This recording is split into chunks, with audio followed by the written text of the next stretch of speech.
முடிந்தவரை 3 bank account வச்சுக்கிறதுன்றது அந்த 3 பிகி bank மாதிரி. 3 அக்கவுண்ட்ல வச்சுக்க முடியாது, ஒரு அக்கவுண்ட் இருந்தா கூட, ஆனா நீங்க ஸ்பெண்ட் பண்றது அதுவும் இந்த 3 உண்டியல்களுக்கும் ஒரு சம்பந்தம் இருக்கு. முதல் உண்டியல் என்ன, நீங்க போடலாம், நீயே தாராளமா எடுக்கலாம். That is the account that you have to have for your spends. என்ன வந்துட்டே இருக்கு, அரிசி வாங்கணும், பருப்பு வாங்கணும், வெஜிடபிள் வாங்கணும், பெட்ரோல் போடணும், போனை வந்து சார்ஜ் பண்ணணும், ட்ரெஸ் வாங்கணும், இந்த மாதிரியான செலவுகள் சேலரி வர வர நம்ம எடுத்து செலவச்சுக்கிட்டே இருக்கிற மாதிரி இருக்கிறது முதல் உண்டியல். ரெண்டாவது, அதுல போடணும், டக்கு டக்குன்னு எடுக்க முடியாது, எடுக்கணும்னா கொஞ்சம் யோசிச்சு எக்ஸ்பிளைன் பண்ணிட்டு தாவி அம்மா கிட்ட இருந்து வாங்கி அதுக்கு பிறகுதான் அதை எடுக்கணும்ன்றது ரெண்டாவது type of account. That is typically the account that you keep for your savings and investment, not for spending. நீங்க உங்க சேலரி நாளைக்கு கிரெடிட் ஆகிற போது எவ்வளவு தொகையை அதிலே நீங்கள் சேமிக்க வேண்டும் என்று நினைக்கிறீர்களோ, எவ்வளவு இன்வெஸ்ட் பண்ணணும்னு நினைக்கிறீங்களோ, அதற்கானது உங்களுடைய ரெண்டாவது அக்கவுண்ட் இல்ல அந்த ரெண்டாவது உண்டியல் மாதிரி. அதுல கட்டாயம் காசு போடணும்.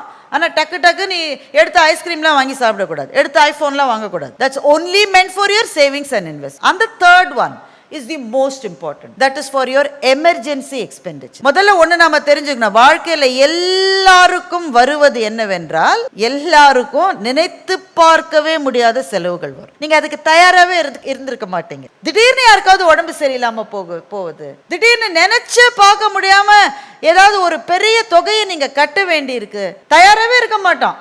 நமக்கெல்லாம் அதெல்லாம் வராது, நான்லாம் எவ்வளவு ஒழுங்கா இருந்து, அப்படிதான் எல்லாரும் நினைப்போம். ஆனால் வாழ்க்கை என்பது விசித்திரமானது நண்பர்களே. எந்த நேரத்தில் எது வரும் என்று யாருக்கும் தெரியாது. AI 171ல ஏறினவங்க எல்லாரும் என்ன நினைச்சிருப்பாங்க, அது டேக் ஆஃப் ஆற மட்டும் யாரும் கற்பனை கூட பண்ணியிருக்க மாட்டாங்க. கீழே இருந்த அவர்களுடைய நண்பர்களும் உறவினர்களும் குடும்ப நபர்களும் எப்படி துடிச்சு போனாங்க, எதிர்பார்த்திருப்பாங்களா? போய் லண்டன்ல போய் இறங்கிட்டு கால் பண்ண போறாங்கன்னு நினைத்தவர்கள் கிளம்பி போய் ஒரு 5 நிமிஷத்துக்குள்ள இப்படி ஆகும்னாக்கா அந்த குடும்பம். So this is what we call as emergency. மூன்றாவதாக அந்த உண்டியல் இருக்கே, நீங்க உள்ள போடலாம், எடுக்கவே முடியாது. ஏதாவது மிகப்பெரிய தேவைன்னு வந்தா அதை உடைச்சு அதுல இருக்கிற காசை எடுக்கணும். முடிந்தவரை 3 பேங்க் அக்கவுண்ட் வச்சுக்கிறதுன்றது அந்த 3 பிகி பேங்க் மாதிரி.